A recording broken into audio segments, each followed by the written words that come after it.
하나님 말씀 시편 2편 7절에서 12절까지 말씀입니다. 내가 여호와의 명령을 전하노라. 여호와께서 내게 이르시되 너는 내 아들이라. 오늘 내가 너를 낳았도다.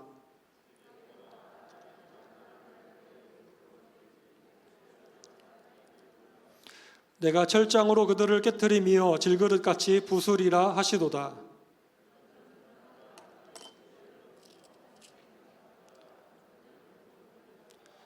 여호와를 경외함으로 섬기고 떨며 즐거워할지어다. 그의 아들에게 입맞추라.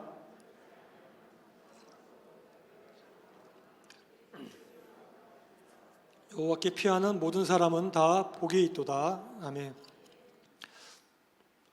오늘 말씀의 제목은 예수님을 더 깊이 사랑하라입니다. 한번 따라해 볼까요? 예수님을 더 깊이 사랑하라. 오늘 우리 말씀의 제목이 올해의 표와 비슷합니다. 여러분 입장에서 왼쪽을 보시면 교회 표가 나타나 있죠? 표가 어떻게 되죠? 예수님, 따라해 보겠습니다. 예수님 사랑합니다. 오직 예수님만 사랑하는 교회. 정말 심플하면서도 가장 강력한 그런 의미를 가지고 있는 표인 것 같습니다. 사실 우리가 예수님만 뜨겁게 오직 예수님만 사랑할 수 있다면 우리의 삶에 있어서 모든 신앙의 문제나 일상생활의 문제는 아무것도 아닐 것입니다.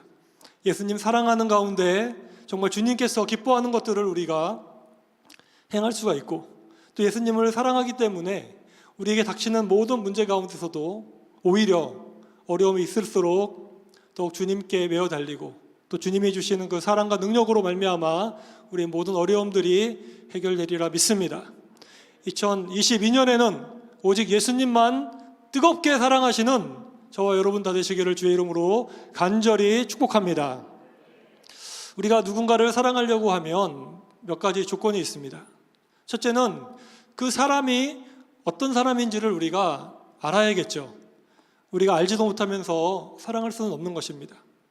그 사람의 최소한 외모라도, 아니면 그 사람의 이름이라도, 아니면 성격이나 더 깊이 알면 가정 환경이나 기타 등등등을 객관적인 것들을 우리가 알아야지 사랑할 수가 있겠죠. 두 번째로는 객관적인 지식만 가지고도 사랑할 수 있는 것은 아니죠. 우리가 그 대상과 인격적인 관계가 있을 때에 점점점 인격적인 관계가 깊어질 때 우리는 그 사람을 사랑할 수가 있는 것입니다. 여러분이 부부끼리, 아니면 가족끼리, 아니면 애인이나 아니면 친구라도 우리가 서로 사랑할 때 점점점 알면 알수록 또 인격적으로 깊어질수록 더 사랑할 수가 있는 것입니다. 마찬가지로 예수님에 대한 사랑도 그런 것 같습니다. 우리가 예수님을 더 사랑해야 되는데 어떻게 사랑할까? 가만히 있는다고 사랑할 수 있는 것이 아니겠죠. 동일하게 우리가 예수님에 대해서 사랑하기 위해서는 첫째로는 예수님을 우리가 알아야 합니다. 예수님이 어떤 분이신지를 우리가 모르고 그냥 흘려듣는 얘기 가지고 예수님을 우리가 판단하고 그냥 4대 성인 중에 하나다, 이 정도로 우리가 생각하면서 있다면 예수님을 사랑할 수가 없을 것입니다. 두 번째로는 우리는 예수님을 인격적으로 알아가야 됩니다. 예수님에 대해서 지식으로는 굉장히 신학 박사들도 많고 여러 학자들이 예수님에 대해서 많이 알고 있지만, 그분이 예수님에 대해서 인격적으로 알지 못하면 예수님을 사랑할 수가 없습니다. 저도 모태신앙으로 태어났습니다. 아버지가 목사님이고 목회자 가정에서 자랐는데요, 성경에 대해서도 많이 알았죠. 주일학교도 열심히 다니고 전도도 많이 했는데, 제가 예수님을 수련회 가서 중학교 때 그때 정말 인격적으로 고민을 했습니다. 내가 예수님을 많이 알고 있는데 정말 예수님을 사랑하냐고 물어본다면 사랑한다라고 얘기를 할 수가 없는 것이에요. 어떤 예수님과 인격적인 관계가 형성이 되지 않았다는 것을 알았습니다. 그런데 그때 정말 하나님께 나름대로 부르짖으면서 예수님 사랑할 수 있도록 도와달라고 그렇게 중학교 수련회 때 기도를 했는데요, 그 이후에 제가 성경 공부 교재를 공부하면서 예수님 살아계시구나, 예수님 내 마음속에 의지하면, 영접하면 들어오셔서 지금도 나와 함께 하시는구나, 이런 것들을 제가 그제서야 깨닫게 되고 경험하게 되고 예수님을 만나게 되면서 이렇게 목사의 자리까지 가는 어떤 출발점이 되었습니다. 사랑하는 여러분, 예수님에 대해서 더 깊이 알아가시는 저와 여러분 되시기를 축복합니다. 예수님을 더 인격적으로 만나가시는 우리 모두가 되기를 소망합니다. 우리가 그 예수님을 정말 사랑했던 사람들의 모델을 제가 최근에 성경을 읽으면서 봤는데, 사도행전 5장을 보면 예수님 사도들입니다. 바로 예수님의 제자들, 그 사도들이 예수님을 전한다는 이유로 유대의 그 종교 지도자들에게 채찍질도 맞고 감옥에도 갇혔습니다. 억울하죠? 잘못한 게 없잖아요. 예수님 때문에 병자도 고쳐줘가지고 또 예수님도 전했고 이랬던 것이 죄가 아닌데, 그 유대의 종교 지도자들이 또 관원들이, 제사장들이 막 때리고 감옥에 갇히고 풀어주면서도 너 다시는 예수 이름 전하지 마. 한 번만 더 예수를 전하면 너는 더 큰 고난을 당할 거야. 이런 식으로 위협하고 그렇게 놓아주었습니다. 그런데 이 제자들의 반응이 어떻습니까? 사도들의 반응을 보면서 저는 마음이 좀 뭉클했는데요. 41절 말씀, 사도행전 5장 41절 말씀을 같이 읽어보겠습니다. 시작. 사도들은 그 이름을 위하여 능력받는 일에 합당한 자로 여기심을 기뻐하면서 공회 앞을 떠나니라. 아멘. 그 이름 누구죠? 예수 그리스도. 예수님 때문에 내가 채찍도 맞고, 예수님 때문에 욕도 받고, 예수님 때문에 감옥에도 들어가는 능력을 받는 것, 예수님 때문에 능력 받는데 합당한 자로 내가 여기심을 받다니, 내가 정말 예수님 때문에 고난을 받다니, 이것 때문에 기뻐했다는 것입니다. 여러분, 우리가 누구한테 까닭없이 매를 맞거나 욕을 듣거나 우리가 그러면 우리 기분이 기쁘겠습니까? 화가 나고 분노가 쌓이고 이럴 텐데, 오히려 이 제자들은 난 예수님 때문에 이런 고난을 당하는구나. 그들이 왜 이러한 기쁨을 갖게 되었을까요? 다른 것이 아니죠. 그들 마음에 예수님에 대한 사랑이 있었기 때문인 줄로 믿습니다. 예수님을 사랑했기 때문에, 내가 사랑하는 사람 때문에 이러한 고난을 당할 수 있다는 자격이 됐다는 사실, 예수님이 나한테 그 놀라운 사랑을 생명까지 당하며, 나 때문에 예수님이 채찍에 맞아 살점이 찢기고 십자가에 달려서 죽으셨던 그 놀라운 사랑을 자기가 경험을 했고, 그것을 보았고, 그 주님을, 그 사랑을 알았기 때문에, 주님이 주셨던 그 큰 사랑을 경험했기 때문에, 주님이 나에게 베풀어 주신 그 1000분의 1도 안 되는 나의 이러한 희생은 작지만 나도 예수님에 대한 사랑을 보답하는 것이구나, 이러한 마음이 있었기 때문에 제자들이 기뻐하고 이렇게 나갔다는 것이죠. 그리고 그들은 나가서 어떻게 했습니까? 42절도 같이 읽어보겠습니다. 시작. 그들이 날마다 성전에 있든지 집에 있든지 예수는 그리스도라고 가르치기와 전도하기를 그치지 아니하니라. 아멘. 사랑하는 여러분, 저와 여러분이 예수 그리스도를 믿고 이렇게 교회에 와서 예배 드릴 수 있는 그런 원동력은 무엇입니까? 저와 여러분이 예수님을 핍박하고 싫어하는 사람들에게 굳이 가서 예수님을 전하고 가르쳐야 되는 그 이유, 그 원동력은 무엇입니까? 다른 것이 아니라 바로 예수님을 사랑하기 때문인 줄로 믿습니다. 내가 예수님을 사랑하면 이런 행동이 나타나는 것이에요. 부모님이 자녀를 사랑하면 자녀 때문에 내가 고생하는 것 좀 기쁨으로 감당할 수가 있지요. 정말 내가 누군가를, 애인을 사랑한다면 그 사람을 위해서 시간을 바치고 물질을 바쳐도 아까워하지 않는 것이죠. 사랑이 있다면 우리는 주님을 위해서 살아가는 것입니다. 바라기는 오늘 말씀을 통해서 우리가 예수님을 더 깊이 알아가시고 예수님과 인격적인 관계를 더 깊이 맺어가시면서 예수님을 예전보다 더 뜨겁게 사랑하는 여러분 다 되시기를 주의 이름으로 축원합니다. 첫째로 예수님을 우리가 이제 사랑하기 위해서 우리는 예수님에 대해서 잘 알아야 합니다. 더 깊이 알아야 합니다. 따라해 보겠습니다. 우리는 예수님을 더 깊이 알아야 합니다. 오늘 본문이 시편 2편은 예수님에 대해서 정말 잘 나타나는 말씀입니다. 구약에 있는 말씀이죠. 그런데 이 말씀을 보면 그 바로 예수 그리스도의 바로 뭐라 그럴까요? 예수 그리스도가 어떤 분인지에 대해서 우리에게 그 어떤 말씀보다도 더 잘 나타내주고 있습니다. 예를 들어서 한 5가지로 시편 2편을 보면 알 수가 있는데, 첫째로 따라해 보겠습니다. 예수는 그리스도시다. 그 다음에 예수는 왕이시다. 예수님은 이 세상의 주인이시다. 예수님은 하나님의 아들이시다. 예수님은 세상을 심판하시는 심판주이시다.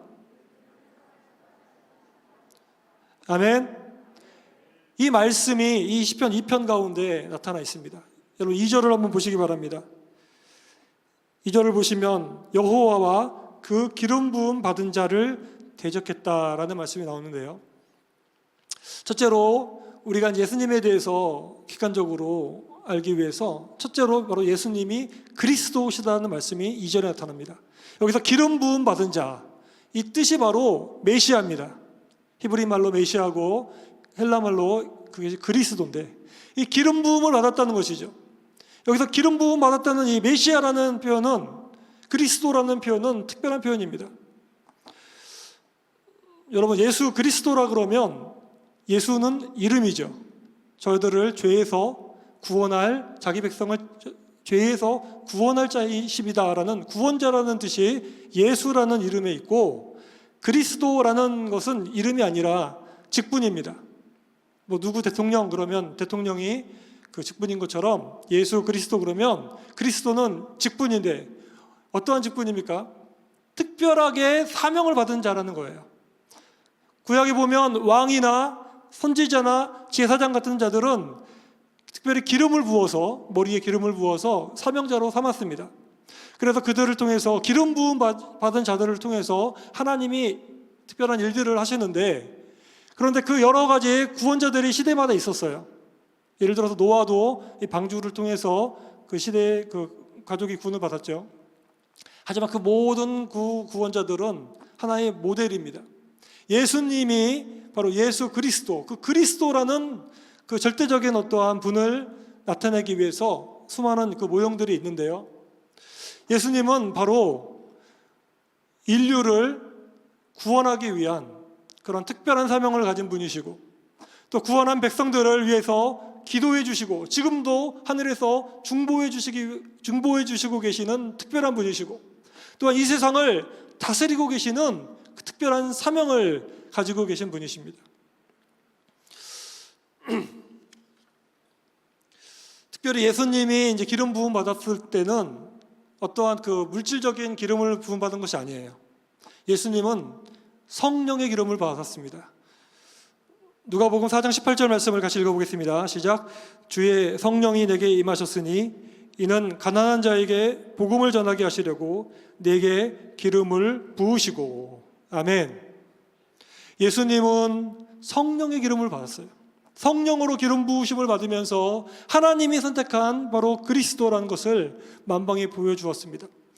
예수님께서 제자들에게 너희는 나를 누구라고 하느냐라고 했을 때 베드로가 이렇게 대답하지요. 주는 뭐라 그러죠? 그리스도시요 살아계신 하나님의 아들이십니다. 이 대답을 그는 하나님이 알게 해주신 거예요. 근데 그 이 대답을 듣고 예수님은 너무나 기뻐서 엄청난 축복들을 해주십니다.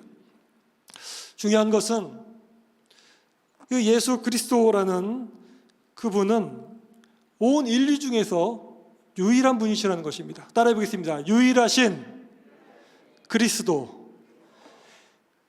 우리가 어떤 것들을 보면, 예를 들어서 드라마나 영화나 이런 걸 보면, 아니면 시대적 상황을 보면 우리 메시아가 필요하다 뭐 이런 얘기를 하잖아요. 좀 어떤 것들을 정말 그 어려운 상황을 딱 그거를 해결해 줄 수 있는 그런 메시아적인 인물이 필요하다고 하지만, 성경에서 말하는 그런 것들은 하나의 표현일 뿐이고, 진정한 창세 전부터 창세 후까지 유일하게 이 세상에 하나님께서 특별하게 택하시고 인류를 구원하시고 축복해 주시고 살리시고 다스리시기 위하여 세워주신 유일하신 그리스도는 오직 예수님밖에 없는 줄로 믿습니다. 제가 이 말씀을 드리는 이유는 오늘날 거짓 그리스도들이 많기 때문입니다. 마치 자신도 특별히 이단들이 이런 얘기를 많이 합니다. 신천지도 그렇고 주로 정명석이나 이단들의 특징은 뭐라 그러는 거라면 예수님도 구원자 맞다, 그리스도 맞다, 그러나 시대마다 구원자가 있었다 이렇게 얘기하는 것이죠. 예를 들어서 노아 시대는 노아가 구원자고, 구약에는 신약 시대는 예수님이 구원자지만 지금 시대는 특별한 시대이기 때문에 또 다른 구원자가 필요하다, 또 다른 그리스도가 필요하다, 그게 바로 나다, 이렇게 주장하는 자들이 지금 우리나라 유명한 이단들이 다 그런 얘기하고 있는 것입니다. 이것이 중요한 거예요. 유일한 그리스도는 예수 그리스도밖에 없는 줄로 믿으시기 바랍니다. 다른 것은 없는 거예요. 말세가 되면 내가 그리스도다라고 하면서 여기저기서 나타난다고 합니다. 그들이 기적을 일으킬 수도 있어요. 하늘에서 불이 떨어지게 할 수도 있어요. 그러나 우리가 분명히 붙잡아야 될 것은 오직 예수님만이 그리스도다. 이 사실이 우리한테 흔들리면 안 됩니다. 교회를 다니면서도 이런 미혹에 넘어져서 말세에 그런 이단들에 빠지는 사람들이 얼마나 많은지 모릅니다. 눈에 보이는 거에 끌려가는 것이죠. 그러나 우리가 지금 새로운 시대를 사는 것이 아니라 과거나 현재나 미래나 다시 주님 오실 그날까지 오직 예수님만이 그리스도시다. 사랑하는 여러분, 예수님은 그리스도로 오셔서 무엇을 하셨습니까? 바로 쉽게 말하면 우리를 구원하시기 위해서 오신 것이죠. 우리는 창세 이후로 저와 여러분이 죄에 빠져 있습니다. 이 죄가 얼마나 무서운지 몰라요. 이 죄에 한번 올무에 걸리면 그거 정말 우리를 괴롭힙니다. 거짓말 한 번이 얼마나 많은 그런 이슈를 낳고 얼마나 부끄러움을 당하게 만듭니까? 우리의 어떠한 잘못된 죄가 우리를 얽어매고 힘들게 만들고 우리를 괴롭힙니다. 때로는 죽음의 공포가 우리를 두렵게 만듭니다. 코로나로 인하여 온 세상이 정말 이 팬데믹 상황에서 이 죽음을 두려워하고 살아가고 있어요. 여기에서 정말 다 눌려있고 그렇게 살고 있죠. 또 마귀에게 눌려있는 사람들이 있습니다. 정신적으로 영적으로 눌려서 살아가는 사람들이 있습니다. 또 질병으로 인하여 고통을 당하고 있는 사람들이 있습니다. 그런데 예수님은 바로 이렇게 이 모든 것들이 죄의 결과인데, 죄로 인하여 찾아오는 질병이나 죽음이나 또 마귀의 모든 그 압제, 그런 것에서 우리의 힘으로는 구원을 받을 수가 없기 때문에 하나님께서 보내주신 분이 바로 예수 그리스도이십니다. 예수님이 우리를 구원하셨어요. 여러분, 지난주에 강단에서 장로님들이 일주일 동안 기도하셨습니다. 그리고 담임 목사님도 일주일 동안 또 뒤에서 강단에서 기도하셨습니다. 저도 같이 기도하는 자리에 동참하면서 오늘 말씀을 계속 묵상하면서 예수님을 떠오르고 예수님을 바라보면서 한 가지가 정말 떠올랐습니다. 바로 이거예요. 예수님은 바로 그리스도십니다.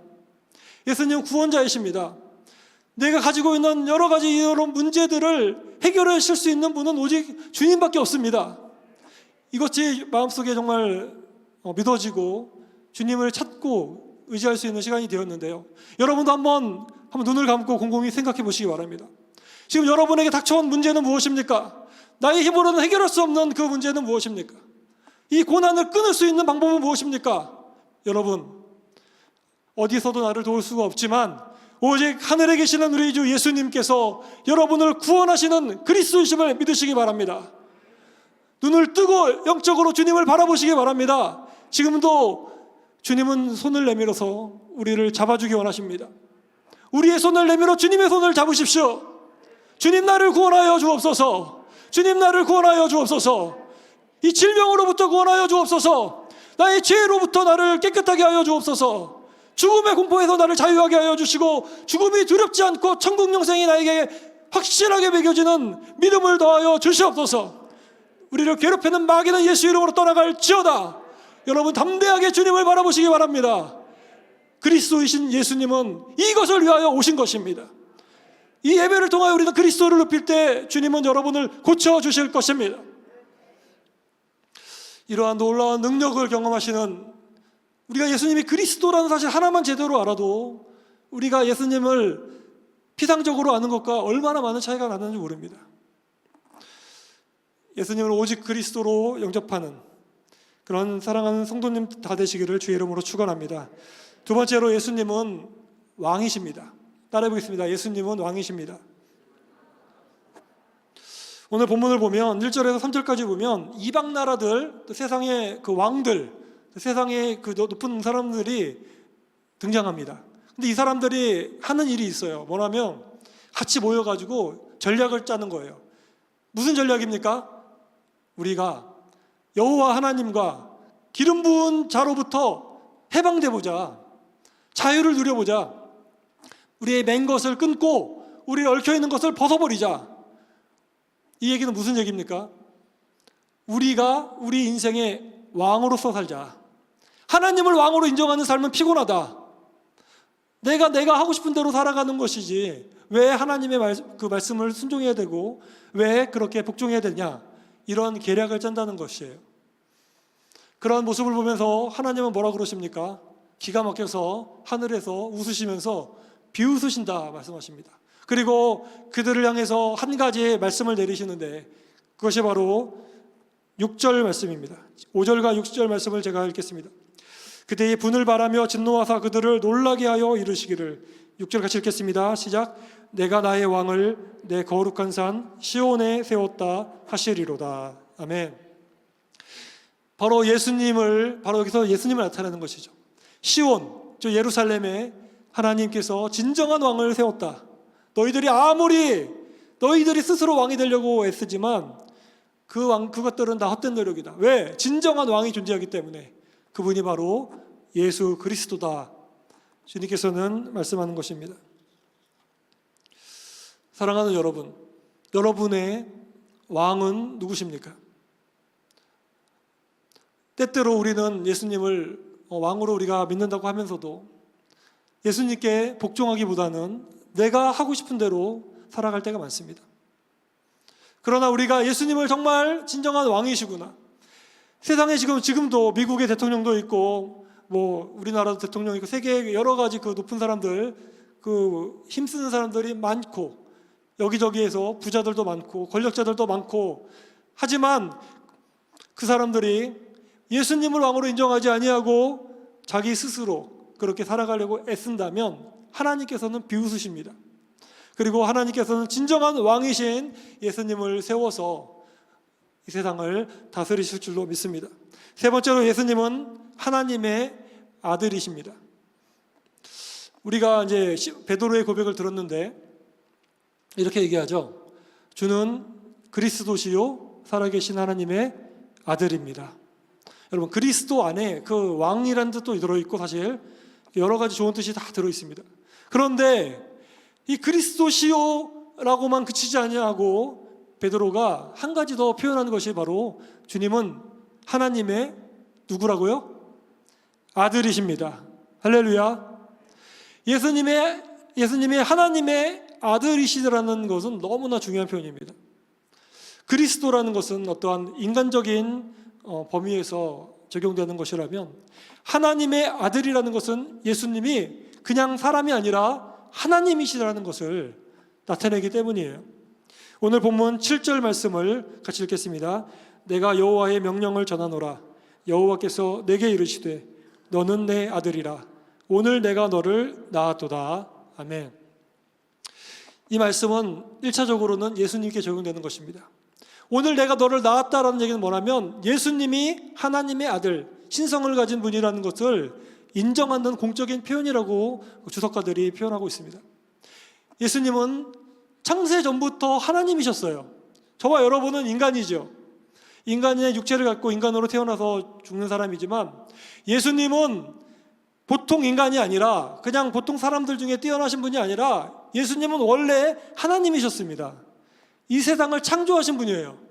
그런데 때가 참에 인간이 되어서 여인의 처녀의 몸으로 잉태하여 이 땅에 오신 것입니다. 육체를 입고 인간이 되신 거예요. 그렇기 때문에 예수님이 100% 하나님이고 또 예수님은 100% 인간이라는 사실입니다. 네 번째로 보겠습니다. 마지막으로 따라해 보겠습니다. 예수님은 온 세상의 주인이십니다. 우리 8절과 9절 말씀 같이 읽어보겠습니다. 시작. 내게 구하라. 내가 이방 나라를 내 유업으로 주리니 내 소유가 땅끝까지 이르리로다. 내가 철장으로 그들을 깨뜨리며 질그릇같이 부수리라 하시도다. 아멘. 여러분, 제가 네 번째, 다섯 번째를 한꺼번에 했습니다. 바로 예수님이 온 세상의 주인이시며 또한 세상을 심판하실 분이라는 것들을 8절에서 9절에서 그렇게 보여주고 있습니다. 세상에는 우리는 정말 짧은 인생을 살아가고 있어요. 2021년도 정말 언제 그렇게 지나간지 모릅니다. 그리고 벌써 2022년도 벌써 오늘이 7일입니다. 송구영신 예배를 드리는 게 엊그제 같은데 벌써 일주일이 후딱 갔어요. 우리가 정말 세계 최강국이라고 생각하는 미국도 그 역사가 몇백 년 되지 않습니다. 짧은 시기 가운데 지금 강대국으로 지금 군림하고 있는 거예요. 다니엘서를 보면 바벨론부터 시작하여 아수르와 메데 페르시아, 또 그리스, 로마 이런 세계 최강대국들이 예언이 나오는데 엄청나게 강한 나라들이죠. 지금 미국이나 중국 같은 강대국들인데 그런 나라들은 영원할 것 같지만 어떻습니까? 그런 나라들도 영원하지 않고 다 멸망당했고 그런 나라를 다스리는 그런 왕들도 짧은 인생 살다가 다 죽었습니다. 저와 여러분도 마찬가지라는 것이죠. 짧게 보면 인간이 이 땅의 주인인 것처럼 보이지만 영원히 이 세상을 통치하고 다스리시는 하나님의 시간 아래서 하나님께서 잠시 이 세상을 이렇게 인간에게 맡기시면서 그리고 아예 맡긴 것이 아니라 하나님께서 이 땅을 여전히 다스리고 계신다는 사실을 여러분 믿으시기 바랍니다. 예수님은 과거에 잠깐 있다가 사라지셔서 아무런 역할도 하지 않는 그런 위인이 아닙니다. 지금도 하나님 우편에서 이 세상을 하나님의 시간으로 다스리고 계시는 분이세요.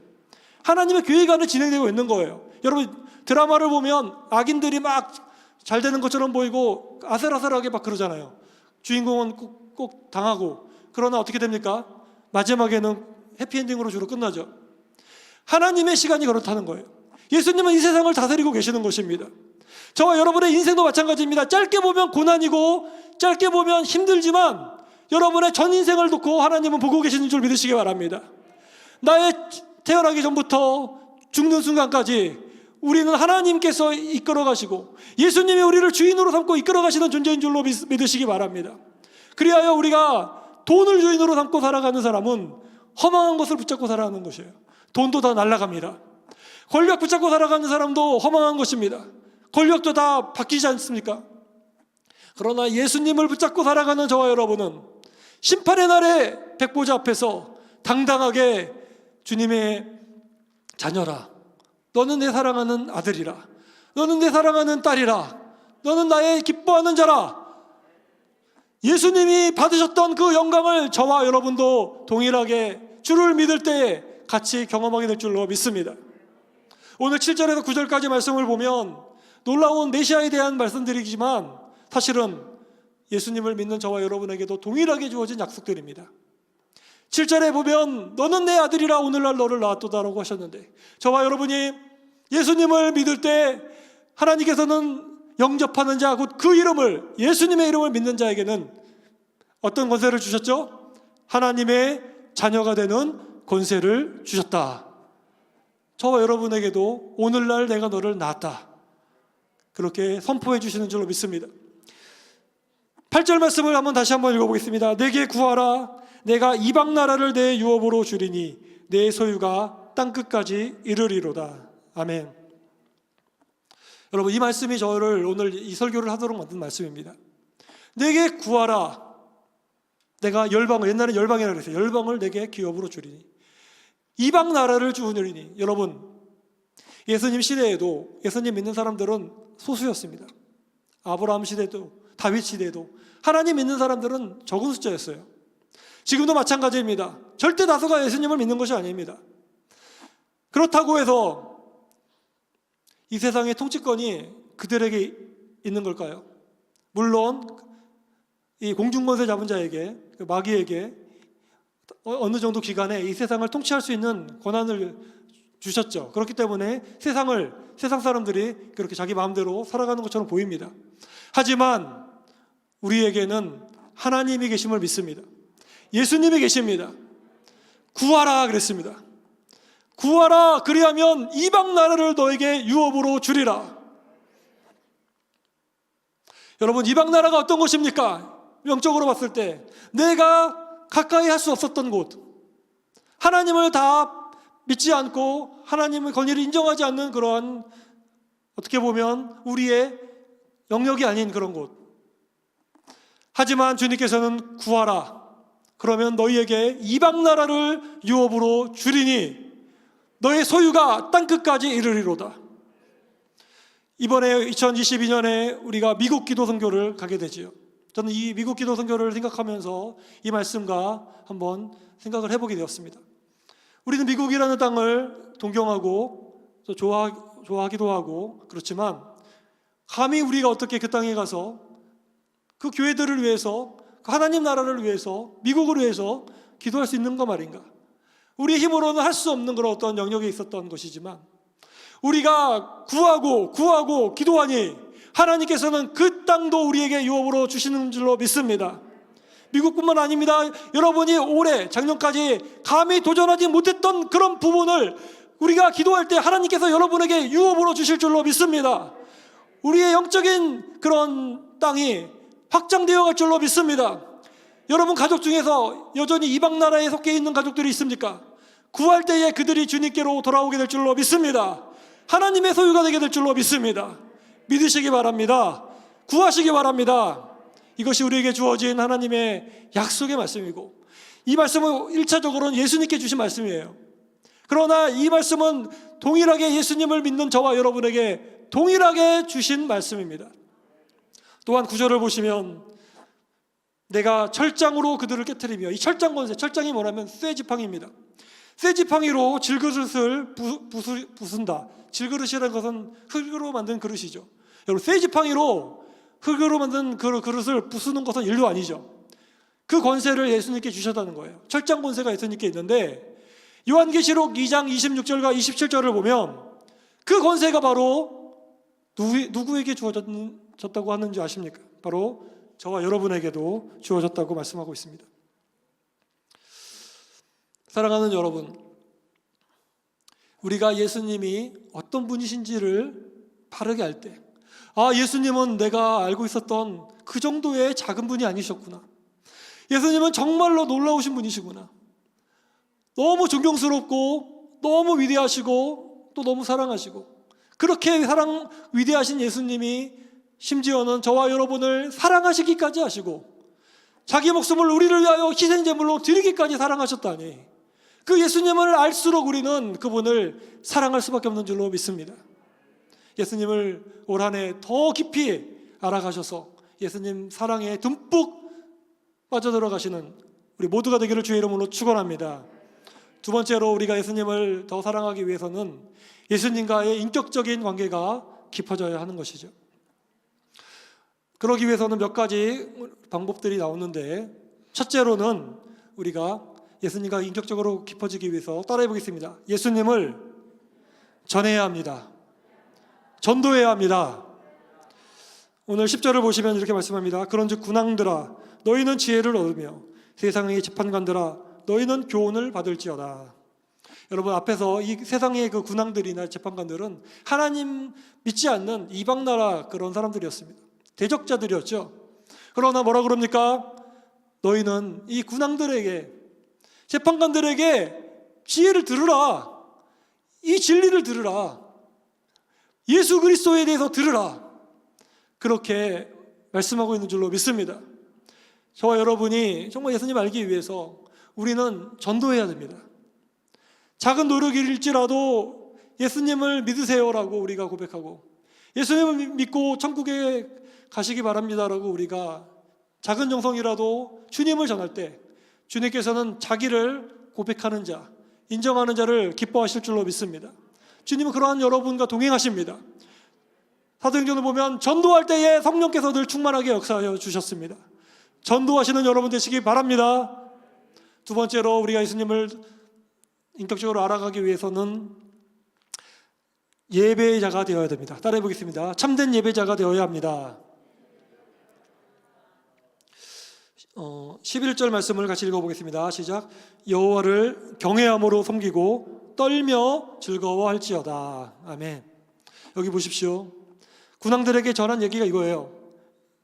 믿지 않는 자들이여, 당신들은 여호와를 경외하십시오.